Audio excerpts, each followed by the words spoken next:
The author and his family spent 5 years on the Greek island of Corfu. The book My Family and Other Animals is an account of those 5 years. They began by searching for a house in Corfu. Read on and enjoy the experience with the Durrell family. Well, Mother said with determination, we must get out of town. We must find a house in the country at once. The next morning, we started on a house hunt, accompanied by Mr. Beeler, the hotel guide. He was a fat little man with cringing eyes and sweaty fat cheeks. He was quite sprightly when we set off, but then he did not know what was in store for him. No one who has been house hunting with my mother can possibly imagine it. We drove around in a cloud of dust while Mr. Beeler showed us villa after villa in many different sizes, colors, and situations, and Mother shook her head firmly at them all. At last, we reached the 10th and final villa on Mr. Beeler's list, and she shook her head once more. He mopped his face with a handkerchief. Madame Durrell, he said at last, I have shown you every villa I know, yet you don't want any. Madam, what is it that you require? What is the matter with these villas? Didn't you notice? She asked with astonishment. None of them had a bathroom. Mr. Beeler stared at Mother with bulging eyes. But madam, what do you want a bathroom for? Have you not got the sea? We returned in silence to the hotel. By the following morning, Mother had decided we would hire a car and go out house hunting on our own. She was sure that somewhere on the island there would be a villa with a bathroom. We went out, and to the taxi drivers, we seemed to look quite innocent. They flocked around us like vultures, each trying to shout his compatriots. Their voices grew louder and louder. Their eyes flashed. They clutched each other's arms and ground their teeth at one another, and then laid hold of us, though they would tear us apart. We did not understand that this was normal behavior for the Greeks, and to us it looked as though we were in danger of our lives. Can't you do something, Larry? Mother squeaked, disentangling herself with difficulty from the grasp of a large driver. Tell them you will report them to the British Council, suggested Larry. Don't be silly, dear, said Mother breathlessly.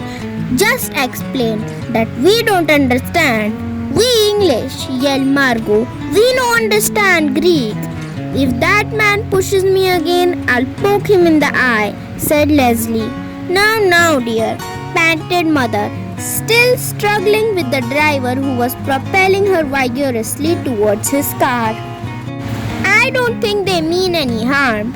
At that moment, everyone was startled into silence by a voice that rumbled out above the uproar, a deep, rich, vibrant voice, the sort of voice you would expect a volcano to have.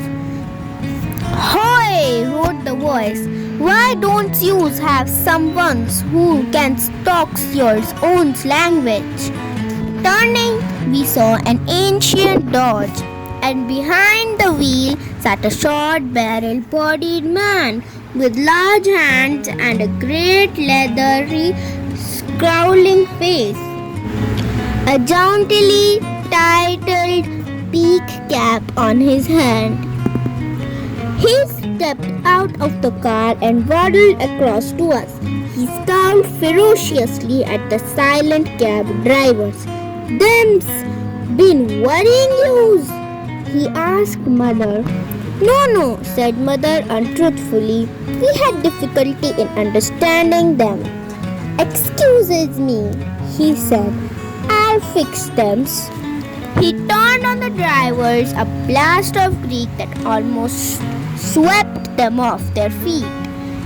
Gesticulatingly, angrily, they were herded back to their cars by this extraordinary man. He then turned to us and said, "Where you want to go?" "We are looking for a villa with a bathroom," said Mother firmly.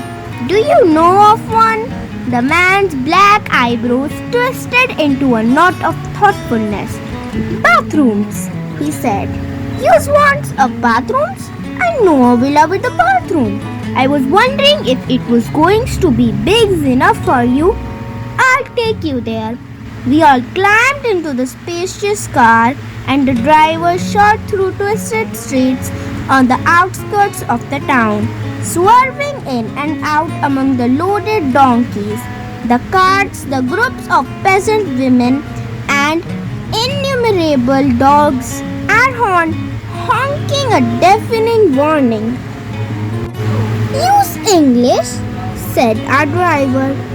"Thought so. English always wants bathrooms. I gets bathroom in my house. Spiro's my name. Spiro Hakiapoulos. They all calls me Spiro Americano on account of I live in America. Yes, spent 8 years in Chicago. That's where I learned my good English. Went there to make monies. Then after 8 years, I say Spiros. I says you's made enough. So I comes back to Greece, brings this car.